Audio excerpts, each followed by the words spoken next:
एक बार की बात है, गौतम बुद्ध अपने ध्यान में बैठे थे कि वहाँ पर एक आदमी आया। वो आदमी अपने आलसीपन से बहुत ज़्यादा परेशान था। आलसी आदमी गौतम बुद्ध से बोला, महात्मा जी मेरी मदद कीजिए, मैं अपने आलस्य से बहुत ज़्यादा परेशान हूँ। आप ही कोई उपाय बताइए जिससे मैं आलसीपन से छुटकारा पा सकूँ। गौतम बुद्ध ने उस व्यक्ति से कहा, पहले मुझे ये बताओ कि तुम्हें क्यों लगता है कि तुम आलसी हो। आलसी आदमी बोला, सिर्फ मुझे नहीं, मेरे परिवार वालों को और मेरे आसपास के सभी लोगों को ऐसा लगता है कि मैं आलसी हूँ। गौतम बुद्ध ने फिर उससे पूछा, क्या तुम जानते हो आलस्य होता क्या है? आलसी व्यक्ति बोला, नहीं, मैं नहीं जानता, किंतु मैं इतना ज़रूर जानता हूँ कि आलस्य बहुत बुरी चीज़ है। इसकी वजह से मुझे बहुत नुकसान हुआ है जीवन में। गौतम बुद्ध बोले, जिस परेशानी से तुम छुटकारा पाना चाहते हो, पहले उसके बारे में पूरा जानकारी ले लोगे तो उससे छुटकारा पाना आसान हो जाएगा। आलसी व्यक्ति बोला, भगवान इतनी बुद्धि तो मुझ में नहीं है, आप ही मुझे इस समस्या के बारे में जानकारी दीजिए। गौतम बुद्ध बोले, आलस्य एक मानसिक अवस्था है, एक विचार है जिससे जाने अनजाने में हम खुद ही जन्म देते हैं। आलस्य दो मूलभूत कारणों की वजह से ही जन्म लेता है, एक है शारीरिक और दूसरा है मानसिक। शारीरिक कारणों में पहला कारण है गलत तरह का भोजन। हम सभी जानते हैं कि हमारे शरीर को भोजन से ऊर्जा मिलती है और ये ऊर्जा सजीव चीज़ों से मिले तो अच्छा है, यानी कि प्राकृतिक रूप से जो हमें भोजन की वस्तुएं प्राप्त होती है उनसे अगर ये ऊर्जा मिले तो हमारा शरीर इससे अच्छी ऊर्जा प्राप्त करता है। इससे उलट यदि हम निर्जीव वस्तुओं से ऊर्जा प्राप्त करते हैं तो ये हमें आलस्य की ओर ले जाती है। दूसरा कारण है हमारी शारीरिक गतिविधियाँ हमें आलस्य के चंगुल में फंसा सकती है। गौतम बुद्ध ने आलसी व्यक्ति को अपने शिष्यों की तरफ इशारा करते हुए कहा कि देखो, इनके चलने फिरने बैठने के तरीके में तुम्हें कुछ अलग नजर आ रहा है। जब आलसी व्यक्ति कुछ समझ नहीं पाया तब गौतम बुद्ध ने उससे कहा, मेरे शिष्य जब भी बैठते हैं तो वे रीढ़ की हड्डी को एकदम सीधा रखते हुए बैठते हैं। चलते हैं तो उनके दोनों पैरों के बीच अच्छे से संतुलन बना रहता है और जब वो सोते हैं तो उनका शरीर एकदम शिथिल रहता है।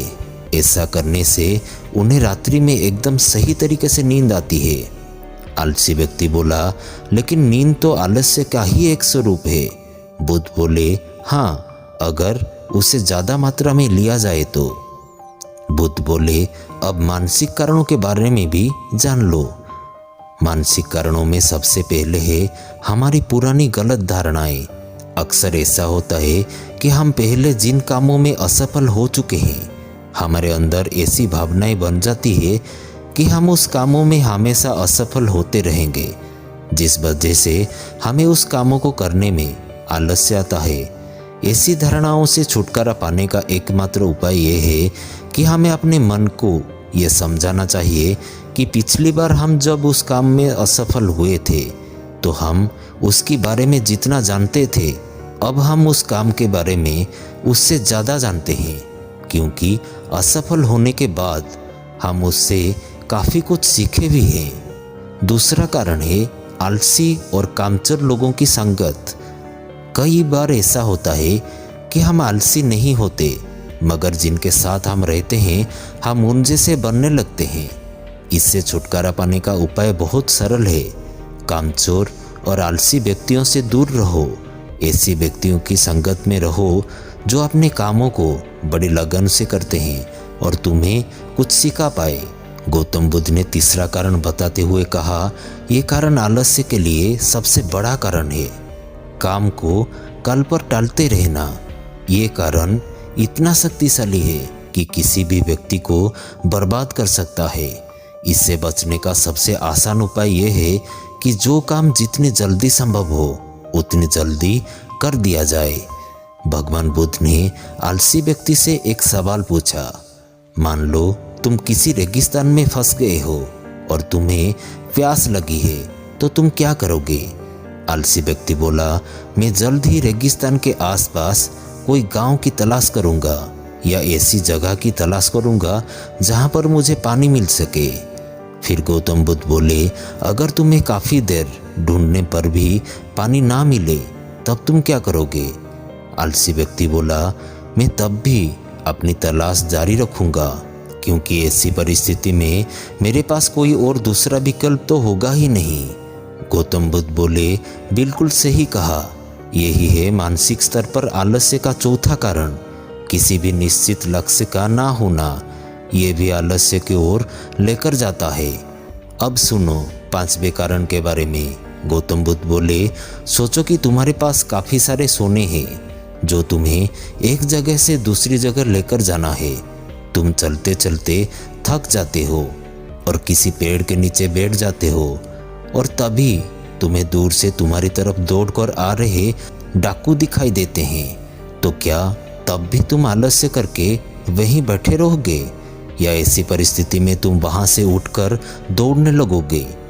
आलस्य व्यक्ति बोला, जी, मुझे वहां से दौड़ना ही पड़ेगा, नहीं तो मेरी जान और सोने दोनों खतरे में पड़ जाएंगे। बुद्ध बोले, यानी कि तुम्हारे पास एक ठोस वजह होगी दौड़ने के लिए। यही है आलस्य का 5वां कारण, किसी भी काम के लिए ठोस वजह का ना होना।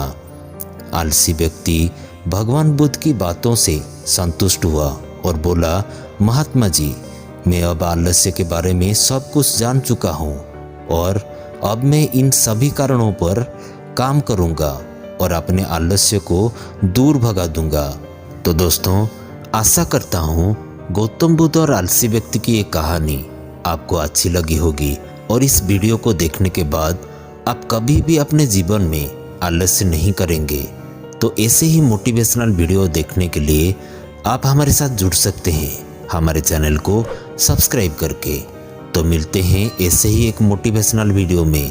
तब तक के लिए आप जहां रहें खुश रहें और खुशियां बांटते रहिए। वीडियो को अंत तक देखने के लिए आपका बहुत बहुत धन्यवाद।